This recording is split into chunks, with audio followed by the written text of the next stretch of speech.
저도 세월호가 침몰하던 시절에는 정치 사회에 무관심한 근시안이었습니다. 집안은 보수정당 편이었고요. 그래서 그때 세월호 사고와 죽음이 슬프고 충격적이면서도 그 감정과 동시에 올라오는 것은 언론과 정부에서 부추기는 반발심이었습니다. 그냥 누구도 막을 수 없었던 사고였을 뿐 죽음은 안타깝지만 대통령이 죽인 것도 아니고 박 대통령이 조문도 하고 그러는데 사람들이 너무하다는 생각을 했었습니다. 유가족의 마음을 들여다볼 생각을 하지 않았죠. 왠지 그러면 안 될 것도 같았고 거론하는 것이 불편한 그런 사고였습니다. 그땐 저도 개돼지인 줄 모르는 하나의 개돼지였던 겁니다. 뉴스에 나오는 대로 그리고 나는 아무것도 모르니까 내가 박근혜 씨를 뽑지 않았어도 대통령이니까 믿어야 한다고 생각했습니다. 이제와 수년이 지나서야 그 아이들을 애도하고 자식을 잃은 부모의 마음을 조금이라도 알 것 같습니다. 그들을 생각하면 가슴이 아픕니다. 왜 그땐 그러지 못했을까요? 뉴스에 나오는 다른 여러 사고들에 대해서는 죽은 사람에 대해서 일면식이 없어도 안타까움과 연민을 갖게 되는데 왜 나는 9년 전 그 자연스러운 마음을 그것도 무려 300여 명이 넘는 사람들이 차디찬 물속에 가만히 있으라 라는 말 한마디를 믿고 수장이 되었는데도 왜 그땐 세월호 현수막만 보면 마음이 불편했을까요? 저만 그런 게 아니었을 테죠. 왜 우린 그런 자연스러운 마음을 감춰야만 했는지 이상하게 생각해야 합니다. 우리의 감정을 막고 위협하는 무언가에 대해서 직시해야 합니다. 2022년 10월의 마지막 평온한 아침에 눈을 떠 뉴스를 보니 밤사이 이태원에서 바다도 산도 어디 멀리 떨어진 섬도 아닌 서울 한복판에서 150명이 넘는 사람들이 다른 사고도 아닌 압사로 죽었다는 뉴스를 보게 되었습니다. 이제는 언론과 정부 권력이 사람들의 뇌와 감정을 어디로 끌고 가려 하는지가 바로 보이기 시작했습니다. 왜 거기를 놀러가서 사람이 많으면 가지를 말지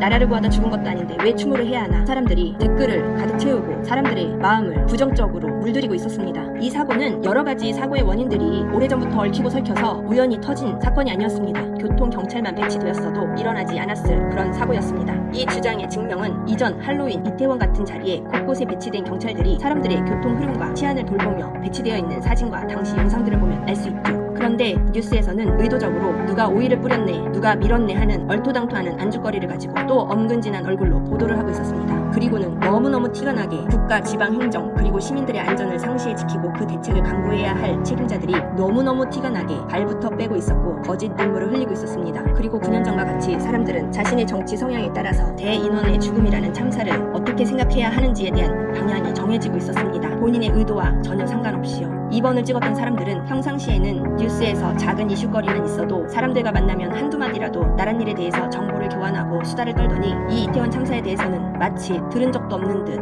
애써 모른 척을 했고 나는 원래 할로윈 축제가 싫었다 라고 하면서 그곳에 간 사람들을 비난하는 듯 했죠. 왜 우리는 우리의 본성의 심성대로 사람들의 죽음에 대해서 자연스럽고 자유롭게 생각할 수 없는 겁니까? 내가 좋아하는 사람이 대통령으로 내가 좋아하는 정당이 여당으로 존재하고 있으면 내 이웃이 죽어도 내 가족이 죽어도 그게 정부에 해가 될까봐 쉬쉬하면서 알아서 짜질 겁니까? 우리는 왜 그래야 합니까? 어느 죽음이나 안타깝고요. 어느 죽음이나 억울한 겁니다. 개인 대 개인은 사고가 나서 혹여라도 사망하게 되면 그 유가족은 반드시 책임을 묻고 그 죽음의 원인을 밝히고 싶어하는 것입니다. 그건 당연한 겁니다. 그렇게 한다고 해서 죽은 가족이 살아 돌아오는 건 아니지만 내 자식의 혹은 내 가족이 죽었는데 그 죽음이 의문투성이라면 게다가 아주 작은 부분만 신경 썼더라면 막을 수 있었던 사고였다고 확신이 들면 절대 가만히 그 죽음을 인정할 수가 없죠. 왜 박근혜가 배를 갖다 박은 것도 아닌데 왜 박근혜와 정부의 책임을 묻냐고요? 왜 윤석열이 할로윈을 즐기러 간 젊은이들에게 좁은 골목으로 밀어넣고 죽게 한 것도 아닌데 왜 책임을 묻냐고요? 모든 유족들은 사고가 났으니 대통령 당신이 책임을 지고 돈도 물어내고 그 자리에서 내려오라는 게 아니었습니다. 감옥에 가라는 게 아니었습니다. 시스템적으로 국가가 국민의 생명을 보호하고 안전하게 살 수 있게 돌보는 역할을 하기 때문에 우리는 세금을 내면서 살고 있는 것이고요. 그렇다면 그 국가는 지도자부터 해서 연결되어 있는 국가의 공공관료들이 안전사고에 대한 예방과 대책이 잘 세워지도록 하고 사고 발생 시 신속하게 구조가 이루어질 것이라고 생각하기 때문에 우리는 세금을 내고 그들은 약속을 하는 것입니다. 이미 일어난 사고야 되돌릴 수 없겠죠.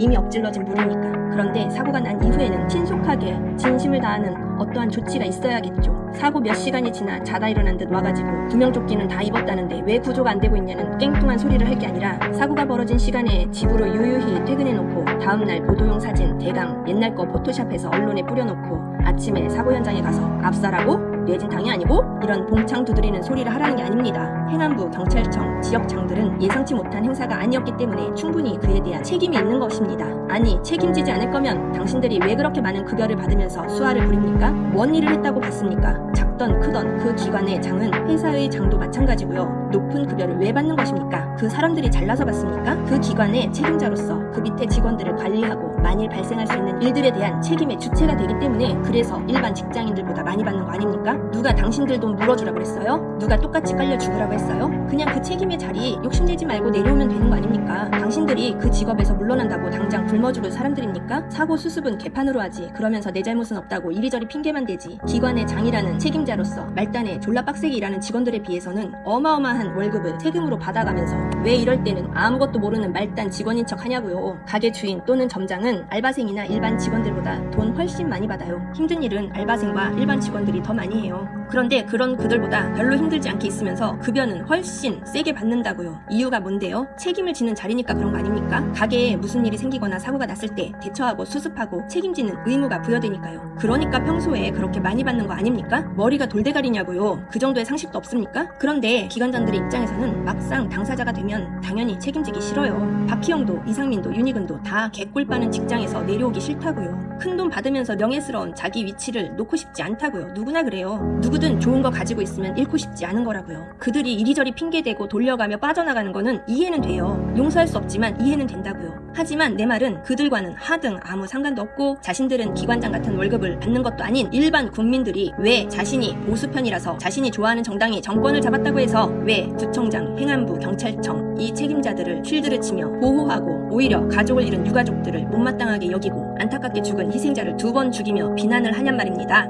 보수만이 진리라고 생각하며 지금 정권이 무너지지 않길 바라는 뼛속까지 보수라고 하는 TK, PK 그리고 서울, 서초 보수 지지자들은 본인들이 참사의 한가운데 놓여있을 때 유가족이나 피해자일 것 같으세요? 아니면 본인이 행안부 장관쯤 될 거라고 생각하세요? 그 둘 중에 본인이 어디에 더 가깝다고 생각하십니까? 당신도 나도 운이 좋아 지금 이렇게 살아있는 겁니다.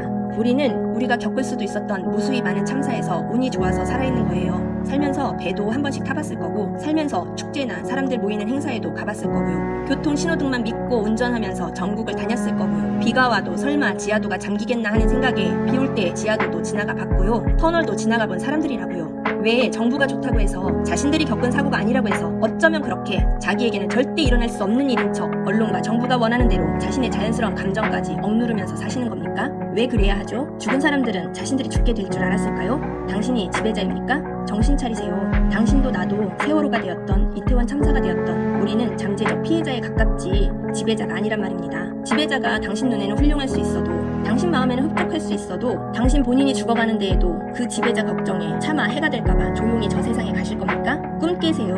나라를 구하다 죽은 게 아니면 모든 죽음들은 조용히 사라져야 하는 것입니까? 나 개인도 할로윈 축제 별로 좋아하지 않아요. 원래 사람 많은 곳에 가는 것도 싫어하고요. 그리고 길 가다가 고등학생 애들 건방지게 구는 아이들 입에 욕을 달고 사는 그런 학생들 보면 나도 눈살 찌푸려져요. 하지만 그 아이들이 발랑 까졌다고 해서 당연히 죽어야 되는 건 아니에요. 할로윈 축제에 가는 젊은이들이 유흥을 즐기고 술 마시고 취하고 춤추고 이상하게 요란하게 분장하고 야한 옷 입고 그래도 그렇기 때문에 그 젊은이들이 죽어야 되는 건 아니에요. 길 가다가 내가 좋은 눈으로 쳐다볼 수 없는 내 맘에 안 드는 사람들일지라도 그들이 당연히 그렇게 죽을 순 없는 거예요. 세월호의 희생자도 그렇고 이태원 참사의 희생자도 그렇고 마땅히 죽어도 괜찮은 사람은 없었습니다.